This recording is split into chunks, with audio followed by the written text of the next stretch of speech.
देवेन्द्र प्रसाद शाह पर्सा जिल्ला श्री नेपाल राष्ट्रिय माध्यमिक विद्यालय निष्ठा पर्साको म राहत मावि शिक्षक। हेर्नुहोस्, अब जादुतिर जाउँ। मेरो हातमा एउटा दुधदानी, बच्चाहरूलाई दुध खुवाउने दुधदानी हो। यसमा कुनै स्विच छ भनेर न शङ्का गर्नुहोला, शङ्का छ भने लिएर हेर्न सक्नुहुन्छ। प्रष्टै छ, यो दुधदानी हो। मैले यसमा दुध लिएर आएको छु। अब यसमा कुनै स्विच छैन, तपाईहरू हेरिराख्नु भएको छ। अब यसमा दुध छ हैन? यो दुध म नानुलाई खुवाउँछु, उहाँको भोक छ र म उहाँको कानबाट फेरि निकालिहाल्छु।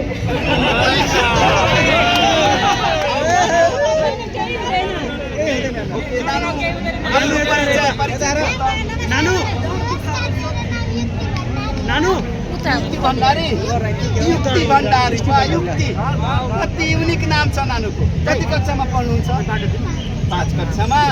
ओके, नानुलाई म यो दुध खुवाउँछु है।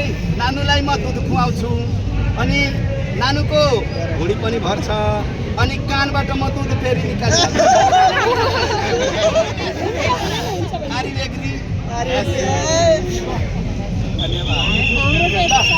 अब हेर्नुहोस्, तपाईँहरू प्रत्यक्ष हेर्नुहोस्, यसमा कुनै स्विच छैन, नभन्नुलाई त्यसमा स्विच सर्ट यो दुधदानीमा दुध छ। म नानीलाई बाहिर कानबाट निकाल्छु। यो शिक्षकको कलम हो, धेरै ताक्तिलो हुन्छ। अब के हुन्छ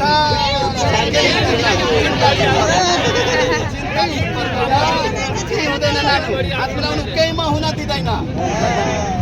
यो शिक्षकको कलममा धेरै ताकत हुन्छ हो। अब हेर्नुहोस्, अब म दुध खुवाउनेतिर लागौँ है। अब नानु म दुध खुवाइरहेको छु, अलिकति अलिक सानो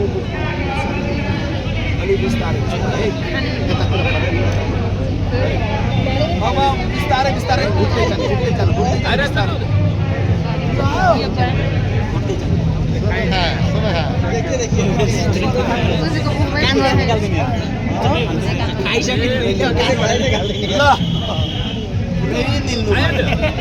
निलिसक्नु भएको छ है,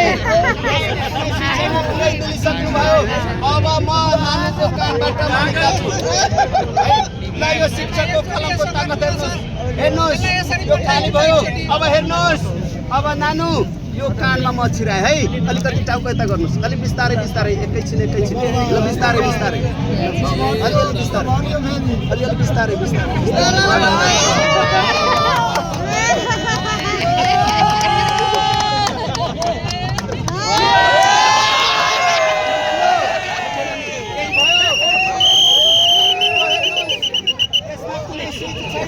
नानुलाई मैले दुध खुवाएँ र नानुको कानबाट मैले दुध निकालिहालेँ है।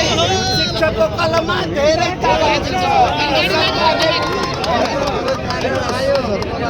कान दुखिरहेको छैन नि? ल